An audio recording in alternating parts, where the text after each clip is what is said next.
Hello everybody, welcome back to Fan First Sports, and I hope you guys are having a great day. I first want to start off by saying a big thank you to all of you guys for the continuous support.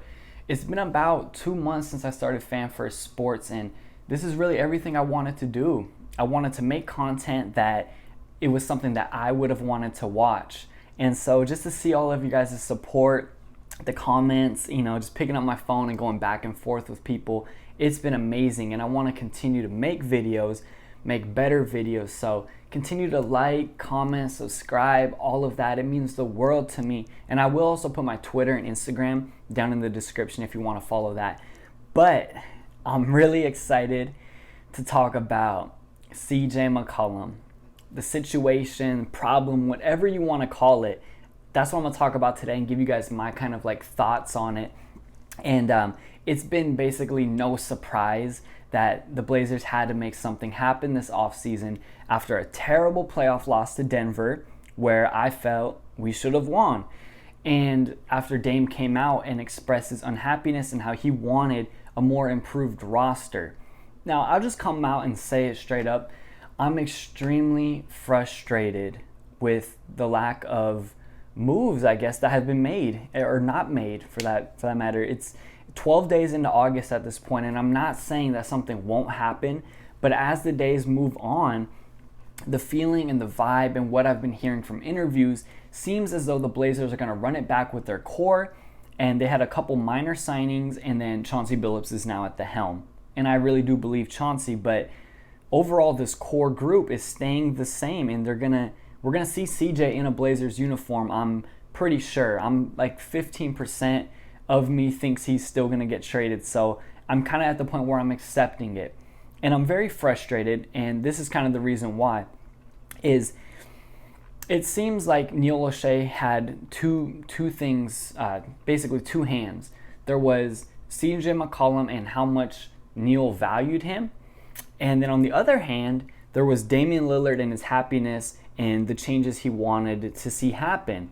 And I feel like Neil so far has shown that he values CJ more than Dame's unhappiness, which I feel like is totally wrong, because Dame is your superstar, your shot at a championship.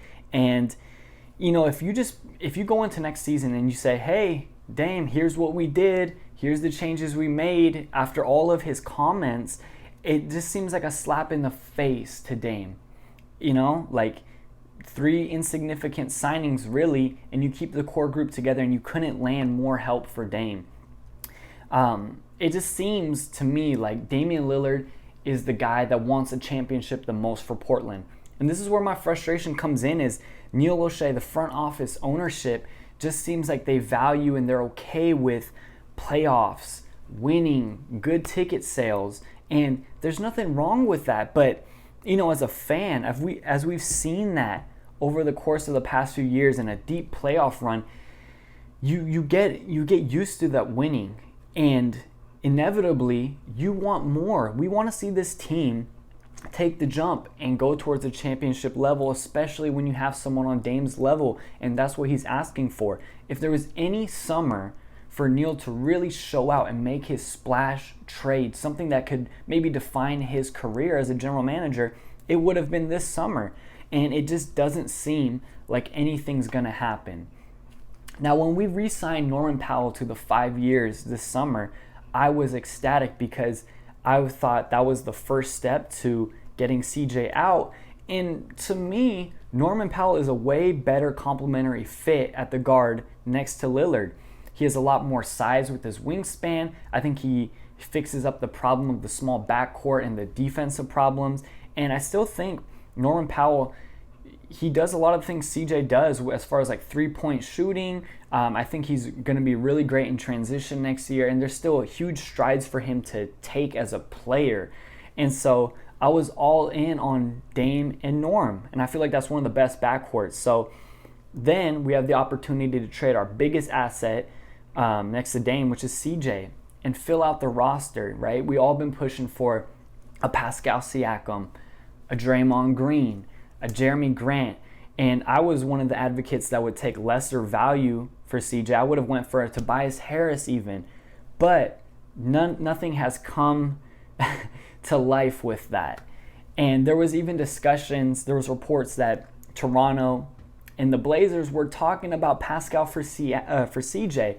And, you know, we don't really know all the details behind it. Was Toronto maybe asking for too much? Like, were they trying to get Nurkic in that trade and 2 first-round picks? And in that case, I would have said no. I don't believe in trading Nurkic, because then who's your center?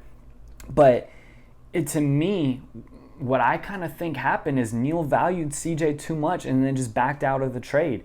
And so we're at this point now where it looks like CJ is going to return, and we're going to start that 3-guard lineup.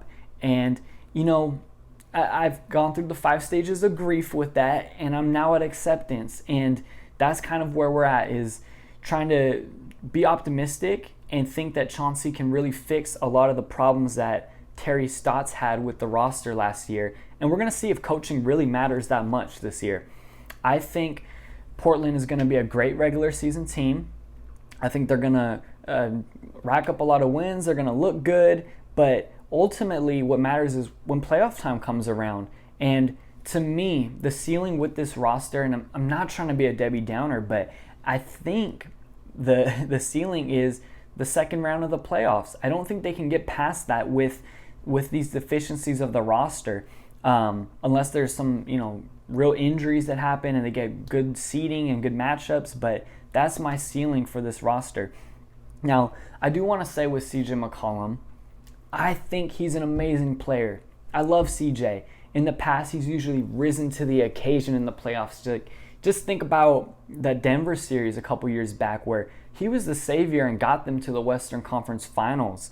And usually CJ elevates. And even last year, 13 games before his injury, he was averaging 27 points per game, shooting 44% from 3. And that would have been his first All-Star season. I have no doubts in my mind he would have been an All-Star. And maybe that would have changed the perception of CJ. But then when he came back, you know, he wasn't up to that level. He had a very disappointing playoff series, and that's why everyone was like, okay, well, get rid of CJ now. But at the end of the day, like, CJ is a great player, okay? And he's going to do great things next year. I think he's going to elevate his playmaking. As long as we don't see him trying to go iso ball and always try to get a hoop mixtape made and ankle break someone and make all these highlight plays, if he just plays the right way and opens up his vision a little bit, I think we're going to get a lot better of a CJ.